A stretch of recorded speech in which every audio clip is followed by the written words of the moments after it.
Perfeito, muito bem. Parabéns por ter chegado até aqui. Essa é a última aula desse primeiro módulo, né, de básico de LGPD. Vou encerrar esse módulo falando sobre alguns conceitos muito importantes, tá? O primeiro deles é o titular de dado. O artigo 5º especifica, né, para fins desta lei, considera-se titular a pessoa natural a quem se referem os dados pessoais que são objeto de tratamento. Tá? Depois, a definição de dados pessoais, ainda dentro do artigo 5º. Dado pessoal é informação relacionada à pessoa natural identificada ou identificável. Nós falamos um pouquinho disso em uma das aulas atrás. Dado pessoal sensível, né, aquele dado pessoal sobre origem racial, étnica, convicção religiosa, opinião pública, filiação a sindicatos, a organização de caráter religioso, filosófico, político, né?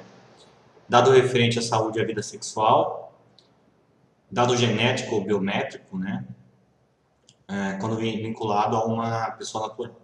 E dado anonimizado. Né? Bacana da LGPD que agora ela especifica, né, o que são dados pessoais. Perfeito? Tratamento de dados pessoais, então, toda operação realizada com dados pessoais, como as que se referem à coleta, produção, ou seja, né, do início ao descarte. Então, a partir do momento que você coleta o dado, você já tem que estar de acordo com o seu processo de coleta e tratamento de dados adequado à lei, né? Finalidade de uso, né? Então o artigo 7º tem 10 incisos sobre finalidade de uso. Cada finalidade aqui naturalmente vai se aplicar a um contexto em que sua empresa está inserida. Então, se fosse pensar num processo de adaptação de adequação ao LGPD, realmente vai precisar sentar aí numa mesa redonda aí com sua equipe, ou vai precisar contratar pessoas qualificadas para te ajudar com isso, como nós da Privilege Digital. Então, nós aqui, objeto do nosso treinamento, a gente vai fazer a adequação de um site institucional em WordPress. E as duas principais finalidades que nós vamos atuar aqui na hora que estiver trabalhando vai ser consentimento, né, que é o primeiro inciso do artigo 7º, e o 9º, né, para atender legítimos interesses do controlador ou de terceiro, tá? Também poderia ser execução de contrato. Quando ele está aqui, execução de contrato. Para o cumprimento não, realização de estudos, execução de contrato, tá? Inciso 5º do artigo 7º, tá? Perfeito. Quem regulamenta, então, é a ANPD, é a Agência Nacional de Proteção de Dados, que é um órgão, né, que foi instituído como responsável pela articulação e ações relacionadas à lei, né?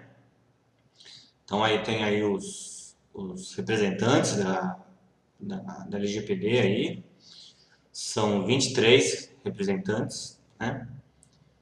Não é o caso de eu especificar cada representante aqui, mas é importante entender, né, como a lei está sendo criada, como ela está sendo definida, tá?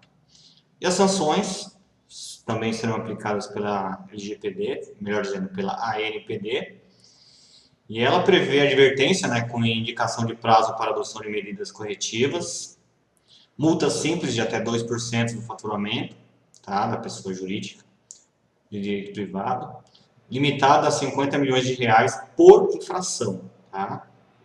Então, esse é um detalhe bem interessante, por infração, tá bom? Multa diária, se o incidente não for tratado. E o que é de pior, né, para as grandes corporações é, né, publicização, né, da infração. Então imagine o impacto negativo, né, perante a sociedade, né, e econômica para uma empresa com um incidente publicado ali enfim, em diversos órgãos, na imprensa. Por fim, aí a eliminação dos dados pessoais a que se refere a infração, ou seja, dependendo da empresa, né, fecha a empresa. Tá? Então, na próxima aula, a gente vai entrar aqui na aula prática. Então, o que a gente vai fazer? Vou pegar um site WordPress aqui, vou pegar um dos meus projetos, a gente vai colocar um pop-up de aviso de cookies, perfeito? Porque cookie é dado sensível, né? Melhor dizendo, cookie é dado, né?